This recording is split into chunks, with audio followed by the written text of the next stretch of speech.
Did you just get your brand new S23 Ultra? Well, here's 20 awesome tips that'll make you love your phone even more. So let's say you're using an app, any app like a digital painting app or even YouTube, and you feel like the camera cutout is annoying to see. Here's how to get rid of it. Go to the settings, then display, and then camera cutout. Then find your app and select hide camera cutout. Now, whether you're in the portrait or landscape, you won't see the camera cutout anymore. By default, your phone's display resolution is not set at its highest. If you'd like to take advantage of all the pixel density on your phone and make everything look sharper, go to the settings, display, screen resolution, and then select WQHD Plus and then apply the changes. This will affect your battery life, but if you ask me, it's totally worth it on a flagship phone like the S23 Ultra. You might sometimes accidentally touch and move the edge panel and then move it back to where you want it again. Here's how to fix it.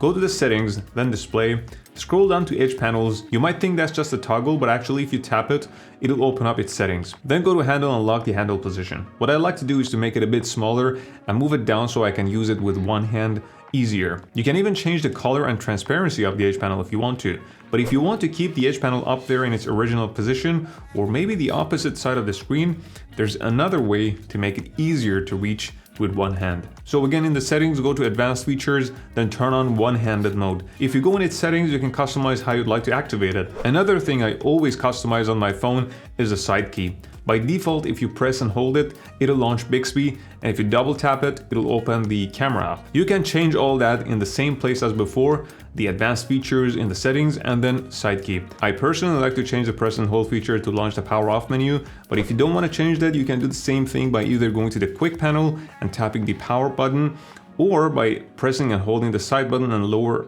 volume key at the same time. There's also a third option, which is asking Bixby. But let's go back to the edge panel because I want to show you a few cool things. So every time you open an app, that app goes to your recent apps in the edge panel. But say you don't want the edge panel to show any recent apps. Fortunately, there's an option to change this, but weirdly enough, the settings are kind of hidden in the edge panel itself instead of the edge panel's menu that I showed you earlier. So just open the edge panel, then tap the edit button, and then finally tap the three dots up in the corner. Here you can show and hide recent apps. And look, you can even see the app names if you want to. And another cool thing is related to multitasking. So by default, when an app is open and you want to split the screen by choosing another app from the edge panel, you'd have to tap, hold, and then drag the app onto the screen to split the view. But in the edge panel secret settings menu, you can make this even easier if you just select tap. Now when any app is open, as soon as you tap on another app in the edge panel, it'll split the view. But of course, the downside of doing that is that it's gonna happen for all apps. So in my opinion, this option is only good for those of you who do multitasking a lot. But even then, there is yet another option that can speed up multitasking significantly. So here's how to do it. Open your apps that you usually use together. Let's say it's YouTube and the Notes app. And then just like what you see here, tap in the middle of the apps and then pair them together. And you can choose to add the pair to the home screen or the edge panel. That's your choice. And you can have as many of these pairs as you want to. But did you notice how I opened the Notes app? You can go back to see, but basically I first opened my first app, then tapped the home button and then went to the apps menu, and from there open the Notes app. Then I opened the edge panel to choose YouTube from the recent apps. Here's an easier way, which is actually the right way of doing it. Just open your first app however you like it, and then tap this button that you see here. That's actually the app's drawer button. So now you can tap and hold to split the screen. Now I want to show you how you can easily make your phone last longer by one tap. Go to the settings, then battery and device care, and then battery from up top, then more battery settings from the bottom of the page. Now enable protect battery. This will reduce the maximum charge to 85%, which ultimately ends up extending the lifespan of your phone's battery. Next, I want to show you how you can make your phone run as smooth and lag-free as possible. First thing to do, especially if your phone only has 8 GB of RAM, is to go back to device care and then memory.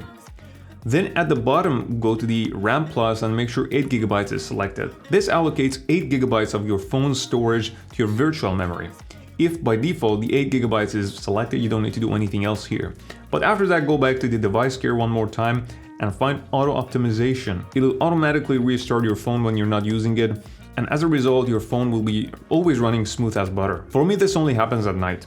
One downside of this feature is that you're gonna have to unlock your phone after the restart to receive any notifications and alarms from some apps. So if I tweet something or make a new video as a subscriber and follower, you won't see any notifications from me. If you have a meeting or for whatever reason you would like to mute your phone only to unmute it right after the meeting, You don't need to do that manually because your phone has exactly that kind of feature. So first mute your phone, then just go to settings, then sounds and vibrations, and then enable temporary mute and adjust the time as you wish. The beauty of it is that whichever mode you were using before switching to mute, it'll automatically switch back to that mode. Like if it was on vibrate, it'll go to vibrate. If it was on sound, it'll go back to that mode. Such a simple and yet powerful feature. Oh, and a faster way to do this is to go to sound settings directly from the quick panel by tapping and holding the sound icon. Your Galaxy phone's audio quality is great, but there is a way to make it sound even better. Go to the same place as before and scroll down to sound quality and effects, then enable Dolby Atmos, and if you do gaming on your phone too, Dolby Atmos for gaming as well. You can even customize it if you want to. If you feel like what you listen to kind of sounds flat, I recommend going back to the same place as before and customizing the equalizer. You can of course choose one of the presets, but you can also try copying what you see here. This is a bit more dynamic, which is great for increasing the bass, the sub bass, the vocals, and even the high-end frequencies to better hear any instruments. You can of course create your own shape. And here's one more tip, which is kind of a hidden feature related to audio. Has it occurred to you that you accidentally increase the volume of your phone all the way while listening to something with your headphones, earphones, or earbuds? That's a terrible experience and it can even hurt your hearing. Only if there was a feature where you could limit this volume increase. Well, I guess now you know there is one. You just need to go back to the sounds and vibration settings again, and then volume, but then tap the three dots up in the corner, and then go to media volume limit and turn it on. Now you can customize it however you like, and the great thing is that this will only apply to volume changes when your phone is connected to headphones or earbuds. The level of the volume highly depends on your wireless headphones. Mine are pretty darn loud and sound awesome. You can even set a pin code for this feature. That's amazing. By the way, you can find the link to my awesome headphones in the description. And just to show you how it works, here you can see that I can increase the volume all the way, and that's because nothing is connected to the phone at the moment. And here's another phone where my headphones are connected to, and as you can see, I can't go above the limit. All right, this next tip is really cool. Not as cool as you subscribing though, but check this out. I'm just gonna swipe from the corner of the screen and look what happened. I have a pop-up window, so I didn't need to do all that tap and hold like before. That's so cool. How about this? I'm just gonna swipe up with 2 fingers from the bottom of the screen and bam, I'm in the split screen view and I can choose another app.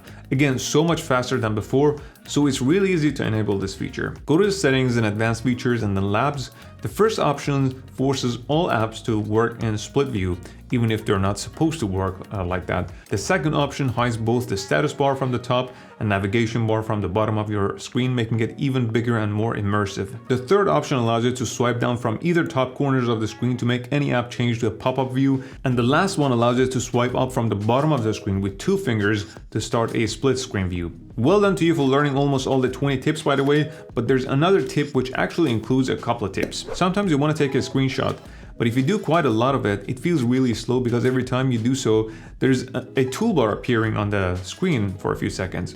Well, to remove that, go to Settings, Advanced Features, Screenshots, and Screen Recorder, and toggle off the first option. The second tip here is if you want to share your screenshots with other people, it's not exactly nice to show the status and navigation bars of your phone. You might even think that you have to edit the screenshot and crop it to hide those. But there's a better way.